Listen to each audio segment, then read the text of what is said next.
Tirupati Narayana junior కాలేజ్లో ఒక దారుణం వెలుగు చూసింది. విద్యార్థులను చితకబాదాడు లెక్చరర్. స్టడీ అవర్స్లో విద్యార్థులపై విచక్షణరహితంగా దాడి చేశాడు. సీసీ కెమెరాల్లో ఈ దృశ్యాలన్నీ రికార్డ్ అయ్యాయి. లెక్చరర్ మానసికంగా వేధిస్తున్నాడంటూ ఇప్పుడు విద్యార్థులు కంప్లైంట్ చేసినట్లుగా తెలుస్తోంది. విద్యార్థులకు సంబంధించి ఈ దాడిపై విద్యార్థి సంఘాలు ఆగ్రహం వ్యక్తం చేస్తున్నాయి. కాలేజీ ఎదుట విద్యార్థి సంఘాలు నిరసన చేపట్టాయి. లెక్చరర్ను సస్పెండ్ చేసి క్రిమినల్ కేసులు నమోదు చేయాలంటూ డిమాండ్ చేస్తున్నారు. మనం చూస్తున్నాం ఆ లెక్చరర్ విద్యార్థులను ఎంత విచక్షణరహితంగా కొడుతున్నాడు. మనం ఒక్కసారి చూడొచ్చు. చేతిలో ఏది దొరికితే దాంతో ఎలా పడితే అలా కొడుతున్నాడు. ఎక్కడ తగులుతుందో ఎంత తగులుతుందో తెలియకుండా విచ్చలవిడిగా చూడొచ్చు. ఏడుస్తూ విద్యార్థులు ఎలా కూర్చుంటున్నారో ముందున్నటువంటి విద్యార్థిని చూడొచ్చు. గాయాలతో ఎలా కూర్చున్నాడో ఏడుస్తూ. అలాగే వెనక్కున్నటువంటి విద్యార్థులు చూడండి. వాళ్ళేమి చిన్నపిల్లలా లేదంటే ఏదో పెద్ద పెద్ద దొంగలలాగా ట్రీట్ చేస్తున్నారు. అంత దారుణంగా కొడుతున్నారు. వాళ్ళ తల్లిదండ్రులు ఏమో లక్షలు ఫీజులు కట్టి చూడండి భయపడి ఎలా వెళ్తున్నారు ఆ విద్యార్థులు. ఎంత భయపడుతున్నారు చూడండి. అక్కడ కూర్చున్న వాళ్ళు కూడా లేచి పక్కకు వచ్చేస్తున్నారు. ఆ పక్కనున్న వాళ్ళు అక్కడి నుంచి అటు నుంచి వెళ్ళిపోతున్నారు. తల్లిదండ్రులు ఏమో పాపం మా పిల్లల్ని బాగా చూసుకుంటారు, మంచి ఫుడ్ పెడతారు, మంచి ఫెసిలిటీస్ ఇస్తారని చెప్పేసి లక్షలు ఫీజులు కడతారా? ఇలాంటి సైకోల దగ్గర వదిలేస్తారా? ఒక లెక్చరర్ అనే వ్యక్తి ఎవరైనా అలా కొట్టగలుగుతాడా? అవతలుంది మనుషులు కాదా? ఏం వాళ్ళ ఇంట్లో పిల్లలుంటే అలాగే ట్రీట్ చేస్తారా? చేతిలో అవకాశం ఉంది కదా అని చెప్పేసి చేతిలో ఏది దొరికితే అది తీసుకొని అంత దారుణంగా దాడి చేయడమా? అప్పటి వరకు పాపం ఆ విద్యార్థి అలా కూర్చొని ఉన్నాడు. మహా అయితే ఏం రీజన్స్ ఉంటాయి? కొంచెం అల్లరి చేస్తారా? లేదంటే ఎక్కడైనా మార్క్స్ తక్కువ వచ్చి ఉంటాయా? అంత దారుణంగా గొడ్డును బాదినట్టు బాదుతాడా? కనీసం కామన్ సెన్స్ ఉన్నవాళ్ళు ఎవరైనా అలా చేస్తారా? లేదంటే ఒకప్పుడు 20 ఏళ్ల క్రితం 30 ఏళ్ల క్రితం ఉన్నటువంటి పరిస్థితుల ఎవరు కొట్టినా ఎంత కొట్టినా లెక్చరర్లు కొడతారు, టీచర్లు కొడతారు, విద్యార్థుల భవిష్యత్తు కోసమే కొడతారని గ్రాంటెడ్గా తీసుకొని వాళ్లకున్న శాడిజం అంతా విద్యార్థుల మీద చూపించేవాళ్ళు చాలామంది. ఇదిగో ఇప్పుడు పరిస్థితులు మారాయి. విద్యార్థుల మీద అసలు విద్యార్థులను కొట్టకూడదు, ఏదైనా ఉంటే కౌన్సిలింగ్ ఇవ్వాలి. ఇప్పుడు అతను ఎలాగైతే కొట్టాడో అతన్ని తిరిగి అలా కొడితే తప్పితే అతని దారిలోకి రాడేమో. గొడ్డును బాదినట్టు బాదుతారా? లక్షలు ఫీజులు వసూలు చేయడం, ఆ విద్యార్థులను అక్కడ ప్రెషర్ కుక్కర్లో పెట్టినట్టు పెట్టి 24 గంటలు చదివించి ఆల్రెడీ టార్చర్ చేస్తుంది సరిపోక మళ్ళీ ఫిజికల్గా కూడా టార్చర్ చేస్తారా? ఇది కేవలం ఈ ఒక్కసారి జరిగింది మాత్రమే కాదు, గతంలో కూడా ఎన్నోసార్లు ఇలాంటి కంప్లైంట్స్ వచ్చినట్లుగా తెలుస్తోంది. అదే లెక్చరర్ చాలాసార్లు వాళ్ళని టార్చర్ చేసినట్లుగా తెలుస్తోంది. పాపం పేరెంట్స్ ఏమనుకుంటుంటారు?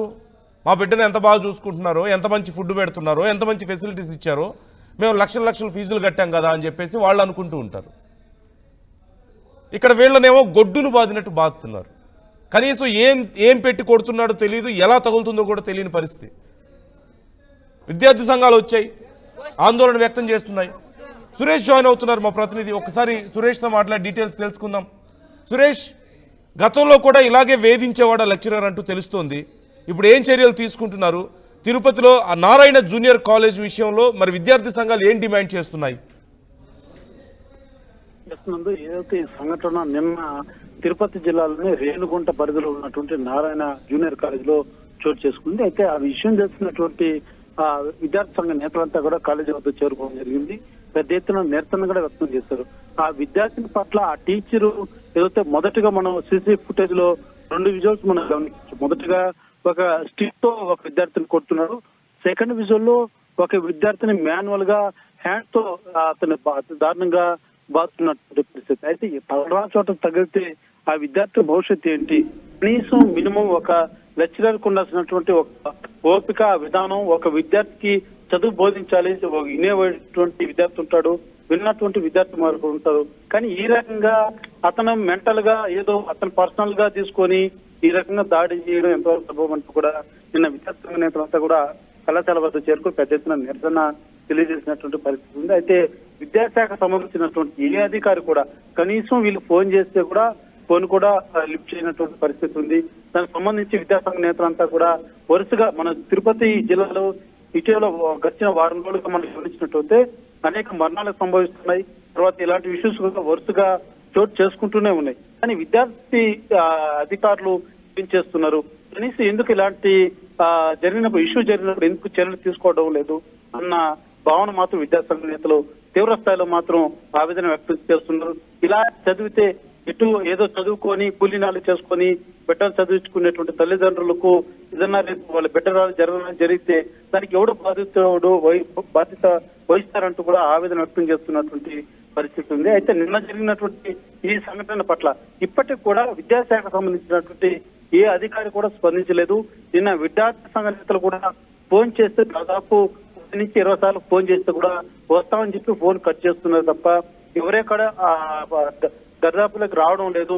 ఇది ఎంతవరకు సమంజసం అంటూ కూడా విద్యార్థి సంఘ నేతలు అయితే ఆవేదన వ్యక్తం చేస్తున్నారు. అయితే ఖచ్చితంగా ఇలాంటి ఏదైతే ఆ విద్యార్థుల పట్ల వ్యవహరించినటువంటి లెక్చరర్ పట్ల చర్యలు తీసుకోకుంటే మాత్రం ఖచ్చితంగా రానున్న రోజుల్లో తీవ్ర స్థాయిలో మా యొక్క నిరసన తెలియజేస్తామంటూ కూడా విద్యార్థి సంఘ నేతలతో తెలియజేస్తున్నారు. రెస్పాండ్ అయింది ఈ విషయానికి సంబంధించి ఇప్పటి వరకు చేస్తున్నది. ఇప్పటి వరకు కూడా యాజమాన్యం నిన్న విద్యార్థి సంఘ నేతలు అక్కడికి వచ్చారని చేస్తున్నటువంటి యాజమాన్యం ఎవరే కానీ స్పందించడం లేదు. అసలు కనీసం వీళ్ళకు ఏ మాత్రం కూడా సమాధానం ఇవ్వనటువంటి పరిస్థితి కూడా కనిపిస్తుంది. అయితే విద్యార్థి సంఘ నేతలు తెలియజేస్తున్నటువంటి వాదన ఒకటి వైటే ఏదైతే నారాయణ కాలేజీలు ఇప్పుడే కాదు గతంలో కూడా అనేకమైనటువంటి విషయాలు సంఘటనలు చోటు చేసుకున్నాయి.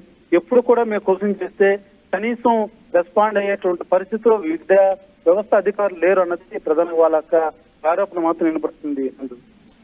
Right thank you Suresh, thanks for the details. ఇప్పుడు ఈ అంశానికి సంబంధించి విద్యార్థి సంఘాలు తీవ్ర ఆందోళన వ్యక్తం చేస్తున్నాయి.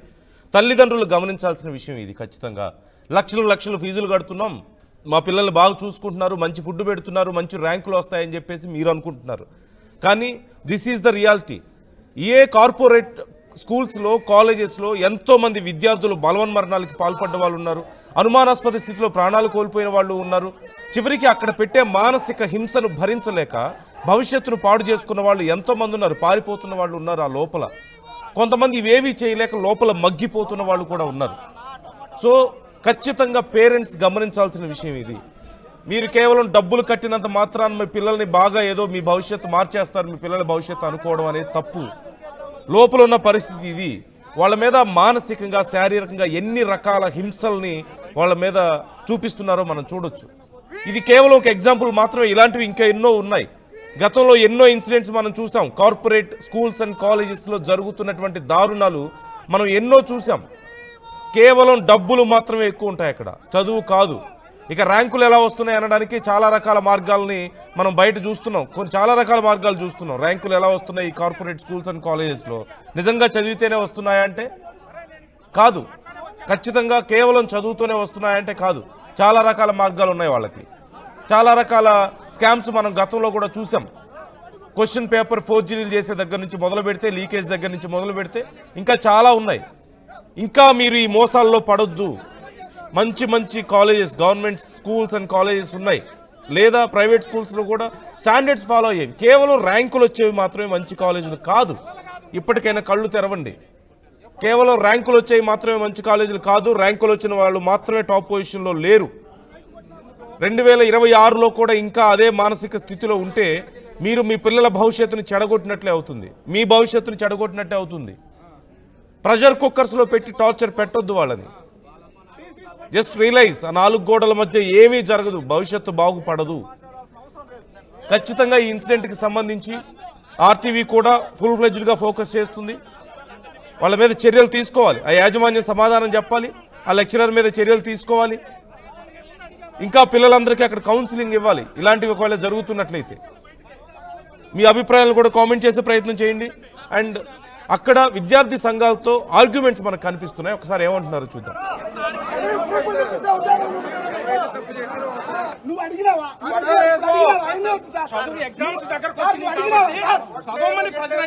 టొమాటోలతో కొడుతున్నారన్న, టొమాటోలతో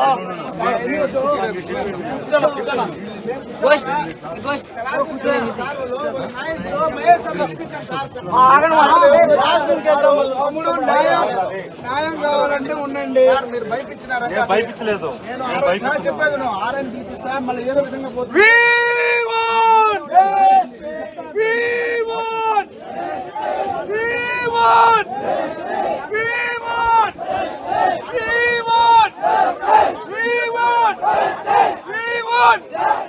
We